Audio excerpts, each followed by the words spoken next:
Historic broadband awards in Oklahoma. New York to receive $228 million in CPF funding. Cable Labs leads an effort to promote increased security for internet routing. A record-breaking gathering at PTC 24. And is there a new number one in the ranking of U.S. cable providers?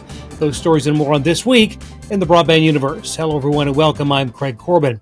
History this week in Oklahoma as the state's Broadband Governing Board authorized $374 million in grant funds for broadband infrastructure expansion projects in 57 counties across the state.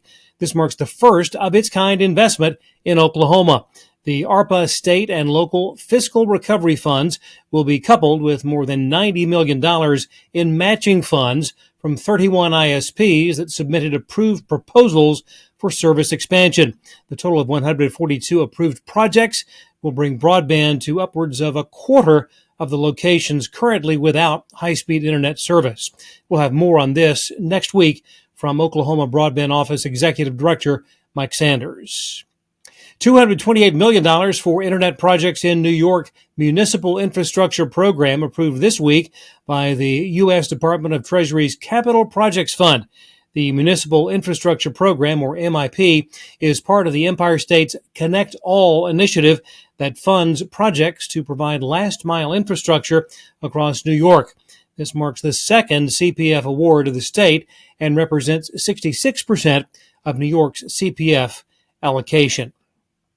West Virginia has awarded provider CityNet $5.5 million through the state's Line Extension Advancement and Development, or LEAD, program. CityNet will contribute another $790,000 to the project, which will make fiber broadband available to more than 600 additional locations in rural areas of the state.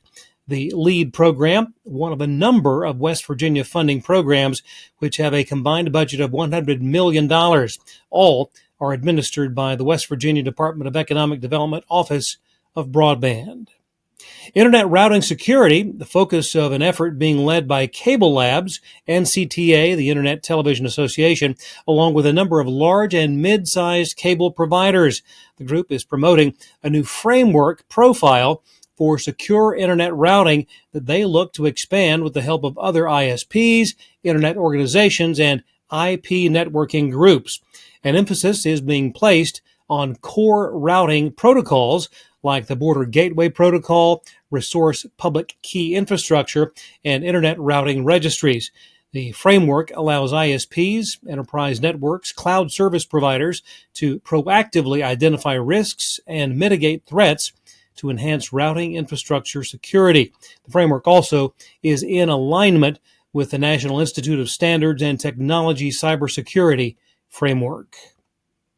Yet another record-breaking conference for the Pacific Telecommunications Council. This week, PTC 24, a phenomenal roster of panelists and speakers.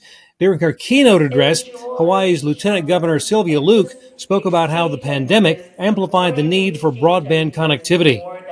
The isolation that we felt during COVID is something that became a reality. And when we went through virtual learning, remote work, healthcare, online healthcare, it made us realize even more how important broadband and connectivity was. And thanks to the federal government, all the states are realizing how broadband and connectivity and resilient broadband service is not just a nice to have, but it's a must-have, it's a utility, and it's this realization that many of you have known for decades, and finally, the various government, whether it's the federal government, state government, or on the county side, we're beginning to realize this is a necessity that we are dependent on.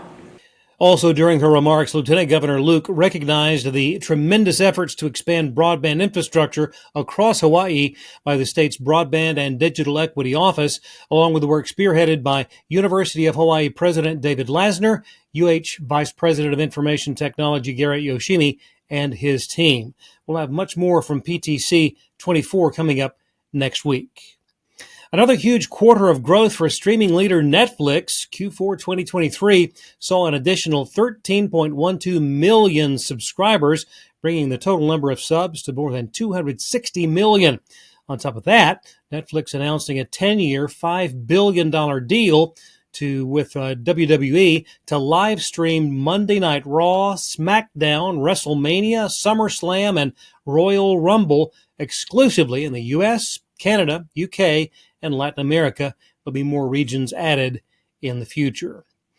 And finally, after losing better than 2 million linear video customers during 2023, nearly 400,000 in the fourth quarter alone, is Comcast's perch atop the list of pay TV operators in the U.S. now in question. Well, at the very least, Charter Communications will wear the crown until it delivers its Q4 report on February 2nd.